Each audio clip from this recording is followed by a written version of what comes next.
No one is your friend. At first, that sentence stings. It feels harsh, even cruel, but it holds a truth so powerful it can reshape the way you live your life. In a world full of smiles, promises, and companionship, there lies an undeniable reality. When the storm hits, when your back is against the wall, and when everything you counted on begins to crumble, you will find yourself staring into the mirror with no one beside you. And in that silence, you will discover something incredible: yourself. True strength is born not in comfort, but in isolation. It's in those moments when everyone turns away, when your phone goes silent and your messages go unanswered, that you begin to understand who you are and what you're truly capable of. You realize that depending on others for your happiness, validation, or direction is a weakness disguised as connection. Friends can walk beside you, but they cannot walk for you. They can cheer you on, but they cannot carry your weight. No one is your friend in the way you hope, not when it really counts, not when your soul is on fire and your dreams are teetering on the edge of destruction. And that is the greatest gift life can give you, because it forces you to rise, to dig deep, to evolve beyond the need for external approval. You start leading yourself. You begin to protect your energy, guard your peace, and respect your own journey. You stop blaming others for what they couldn't give you and start building the life that no one else could envision for you. When no one is your friend, you become your own source of power.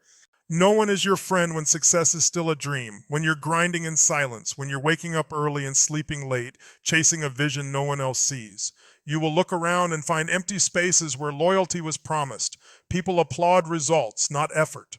The world respects finished products, not unfinished stories. Your struggle makes others uncomfortable because it reminds them of the work they aren't doing. So they stay away, they ghost you, they avoid you.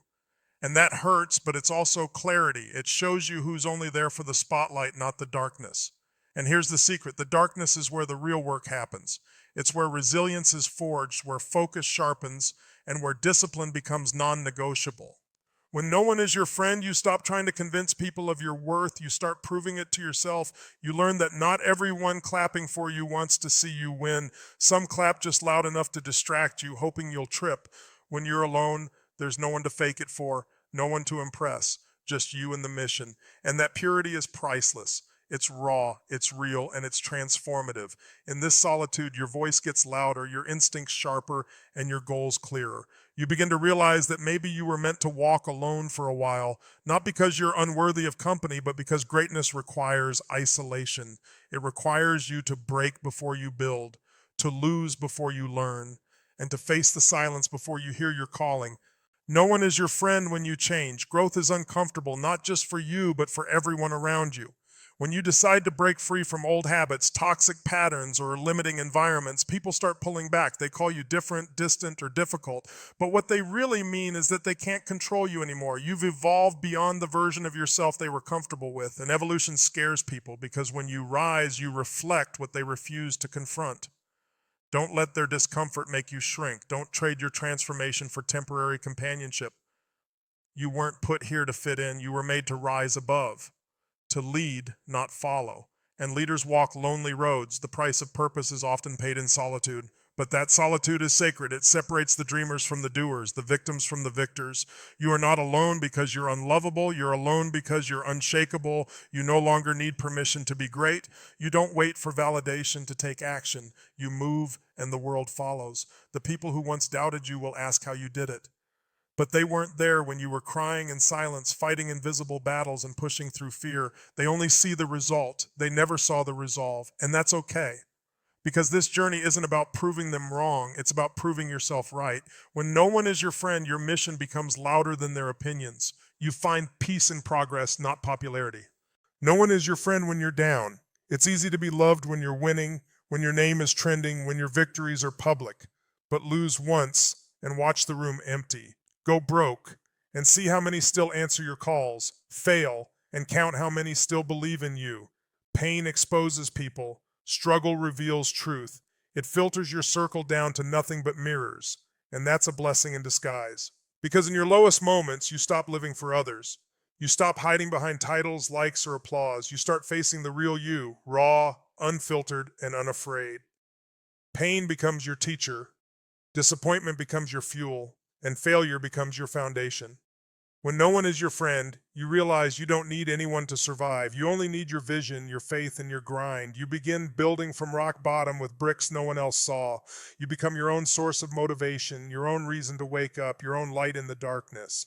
You don't just bounce back, you rise higher. You don't recover what was lost, you create what never existed. People will come back when it's convenient, when you're winning again, but by then you won't need them. You'll have become so grounded in your power that their presence is a bonus, not a necessity. You won't chase loyalty anymore, you'll embody it. You won't seek support, you'll offer it, because you learned how to stand when no one held your hand. No one is your friend when your purpose disrupts their comfort. As you rise into your calling, as your vision expands, as your fire burns brighter, you will start losing people who once called themselves your friends. Not because you wronged them, but because your growth made them question their own stagnation. You outgrew conversations that go nowhere, environments that drain your energy, and relationships that demand you shrink. And that's okay. Purpose isn't always popular, it won't always be understood, but it will always be worth it. The moment you stop waiting for others to understand your journey is the moment you truly begin to walk it. And on that road, you will find a version of yourself that doesn't beg for support but commands respect. You start becoming the person you were always meant to be, focused, fearless, and free. Free from needing approval, free from shrinking to fit, free from expectations that never served you. You learn that no one is your friend, not because people are evil, but because they are limited. They can only love you at the level of their own growth, and if they haven't grown, they can't walk where you're going. So you bless them and keep walking. Because destiny isn't found in crowds, it's discovered in clarity. When no one is your friend, you stop looking outward and start looking inward. You build a mindset that no setback can break, a spirit that no betrayal can shake, a heart that beats for a purpose bigger than any person. And when you reach that level of self-mastery, you realize the truth. You were never alone. You were just being prepared, molded, sharpened. You weren't abandoned. You were being awakened. And now that you're awake, there's no turning back.